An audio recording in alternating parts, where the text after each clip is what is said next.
누군가를 이해한다는 것에 대한 어려움. 김혜진, 딸에 대하여 서평. 홍성훈 기획사업팀. 안부 인사로 시작된 질문. 2024년 10월 10일 서부지방법원 앞에 커플 11쌍, 총 22명의 사람이 모였다. 이들이 모인 이유는 법원 판결에 불복하기 위한 소송을 제기하기 위해서였다. 첫 판결은 10년 전 2014년 5월 21일에 내려졌다. 정확히 말하면 그날 내려진 것은 기각이니 법원은 판결조차 내리길 거부한 셈이다. 법원의 결정을 전해받은 이들도 한 커플이었다. 이들은 이미 결혼식을 올린 동성 커플인 김조광수 씨와 김승환 씨였다. 두 사람은 결혼식을 올리고 주민센터에 혼인신고서를 제출하였지만 이들의 혼인신고서는 수리되지 않았다. 이유는 단 한 가지였다. 두 사람이 이성 커플이 아니라 동성 커플이라는 것.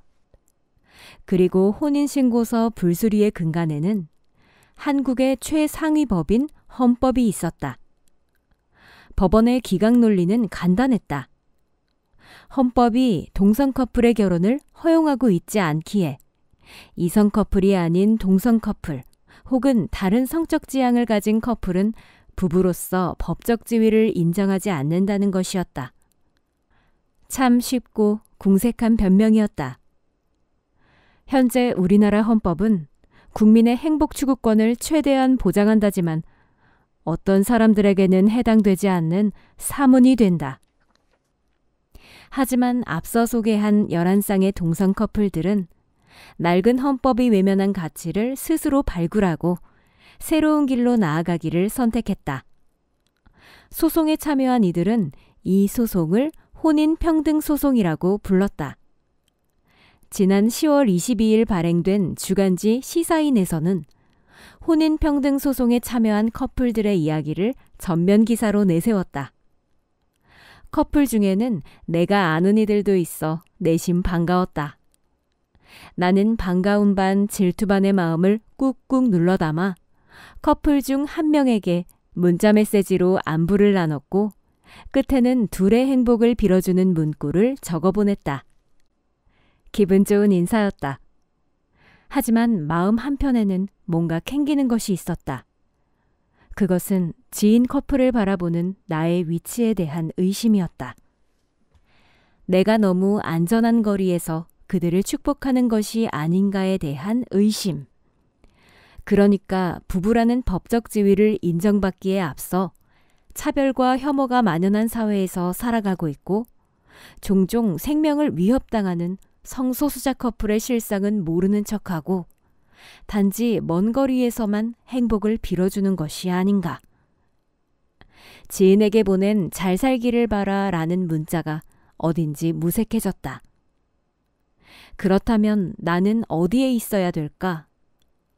고민을 하던 와중 읽고 있던 소설에서 이런 대목이 나왔다.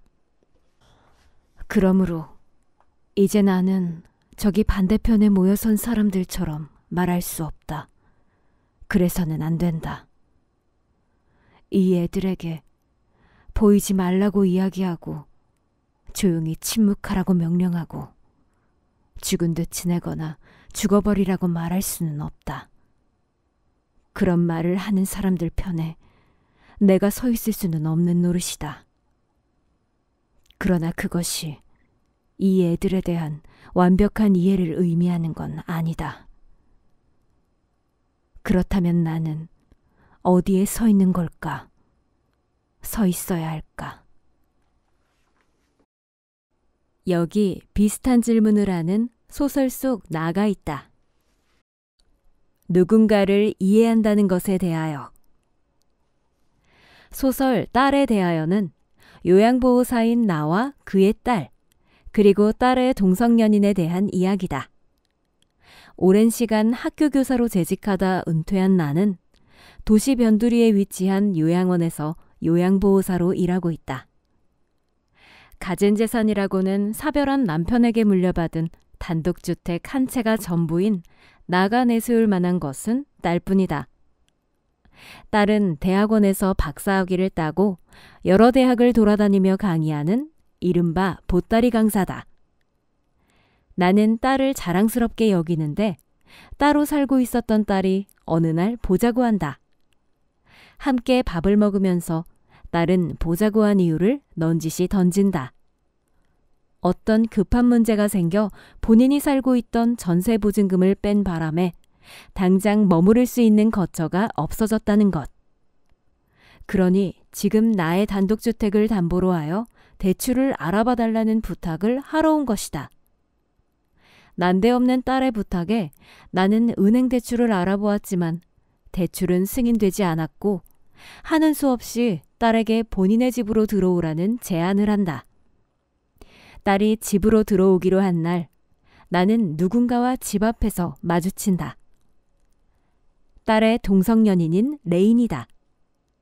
여태껏 딸의 성적 지향을 외면해왔건만 딸은 더 이상 자신을 숨기지 않기로 한다. 그렇게 나와 딸 레인, 이렇게 세 인물의 동거 생활은 시작된다. 소설의 또 다른 한 축은 요양원에서 나가 돌보고 있는 젠에 관한 이야기로 구성된다. 젠은 이른바 치매로 불리는 인지저하증을 앓고 있는 노인이다. 젊은 시절 고아나 외국인 노동자 등 소외계층을 도와 사회적으로 명망이 높았으나 이제는 한낱 치매 노인이 돼버린 젠을 돌보며 나는 여러 감정을 느낀다. 밖에 나가고 싶으세요? 나는 마음에도 없는 말을 하면서 잠시 젠과 눈을 맞춘다. 너무 오래 산 여자. 어디론가 기억이 줄줄 새고 있는 여자. 오래전 태어날 때처럼 여자, 남자, 그런 성별의 경계를 무너뜨리면서 다만 한 인간으로 되돌아가고 있는 여자. 가끔 작고 마르고 보잘것없는 이 여자의 삶이 거짓말처럼 느껴진다. 한국에서 태어나 미국에서 공부하고 유럽에서 활동하다가 귀국한 후엔 자신과 아무 상관없는 사람들을 보살피는데 평생을 허비한 사람.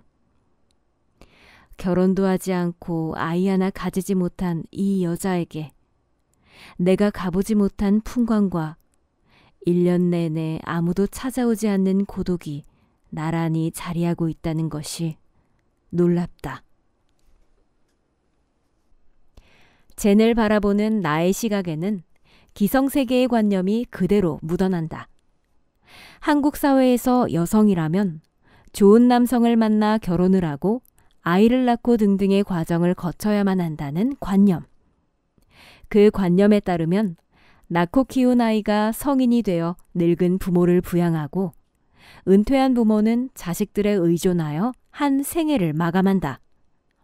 하지만 나가 살아가는 지금의 이 시대는 자식이 부모를 부양하기는커녕 자기가 먹고 살기에도 힘에 부치는 시대다.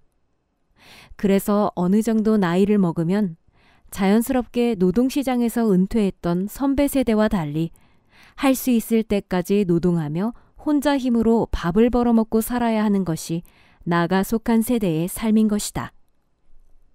나는 요양보호사로 일을 하며 근근히 살아가면서도 딸만큼은 조금 더 평탄하게 살기를 바란다. 나가 생각하기에 딸이 평탄하게 살려면 앞서 이야기한 생애 주기를 따라야 한다. 그러나 그런 엄마의 바람과는 달리 딸은 자신을 더 이상 감추려고 하지 않는다. 레즈비언이라는 성적 지향을 숨기지 않고 살아가며 본인뿐만 아니라 타인이 당한 불의에 함께 맞서는 선택을 내린다. 딸은 자신이 강의하고 있는 대학에서 같은 성소수자인 강사 동료가 강의에서 성소수자를 옹호하는 발언을 했다는 이유로 해고당하자 동료와 함께 해고의 부당함을 알리는 시위에 동참한다. 그 바람에 하고 있었던 강의마저 잘리게 되었고 급하게 전세보증금을 뺀 것도 이러한 이유에서였다. 성소수자 딸이 직면한 세계는 훨씬 더 가혹한 세계다. 성적 지향을 드러낸 것만으로 당장의 생존권을 위협받는 세계이니 말이다. 그래서 엄마인 나는 딸이 제발 정상의 세계로 돌아와 비교적 안전하게 살기를 바라고 끊임없이 딸을 설득하려고 하지만 돌아오는 답변은 이것이다. 엄마, 여기 봐. 이 말들이 바로 나야. 성소수자, 동성애자, 레즈비언. 여기 이 말들이 바로 나라고. 이게 그냥 나야. 사람들이 이런 식으로 나를 부른다고. 그래서 가족이고 일이고 뭐고 아무것도 못하게 만들어버린다고. 이게 내 잘못이야? 내 잘못이냐고. 기어코 딸에는 전단지를 가리키며 결코 내가 듣고 싶어 하지 않는 말을 한다. 어떤 말들은 곧장 내 안으로 들어와 바닥으로 가라앉는다. 그것들은 육중하고 거대한 방파제처럼 차곡차곡 쌓이고 그때부턴 꿈쩍도 하지 않는다. 끝내 소화되지 않는 말들, 소화할 수 없는 말들, 내가 절대 잊을 수 없는 말들. 나는 궁지에 몰린 짐승처럼 반사적으로 눈을 감아버린다. 그렇다면 나의 세계와 딸의 세계는 접점이 없는 것일까?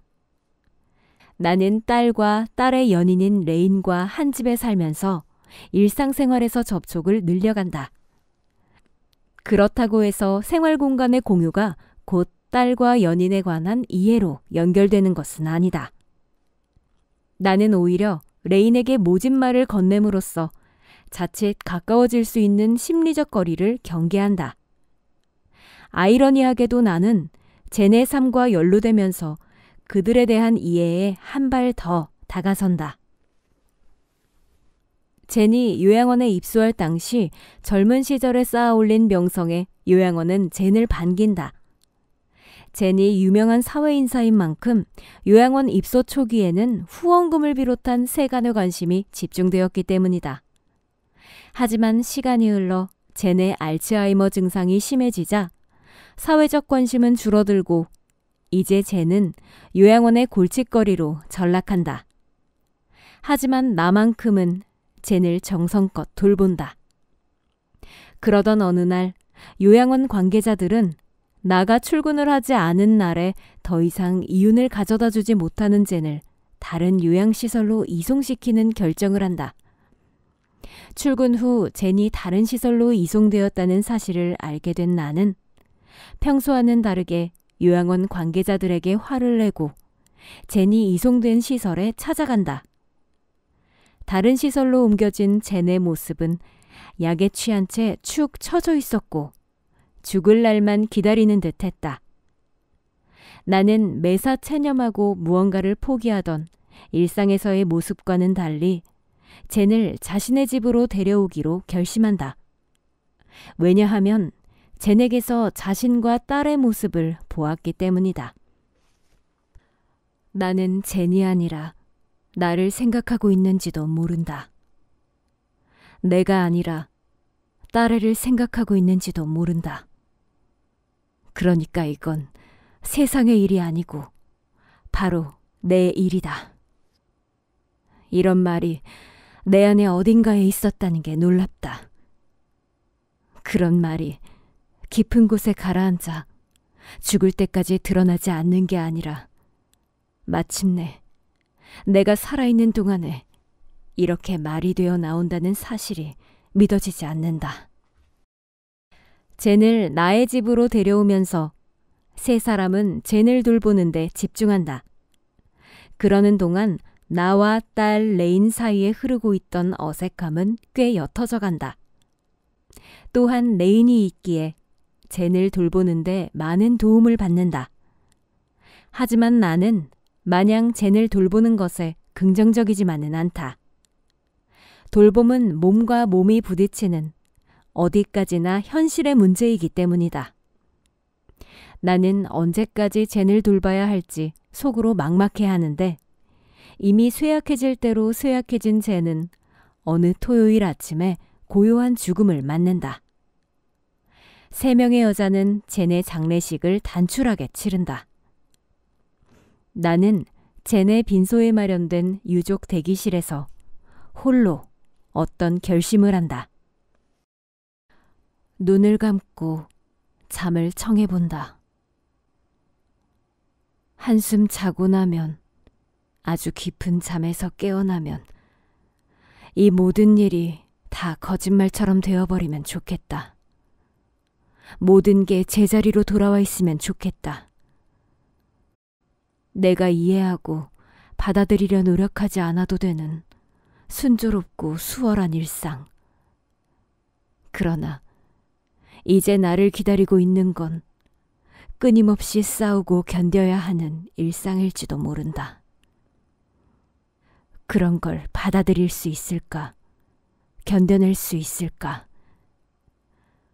스스로에게 물으면 고집스럽고 단호한 얼굴로 고개를 젓는 늙은 노인의 모습이 보일 뿐이다.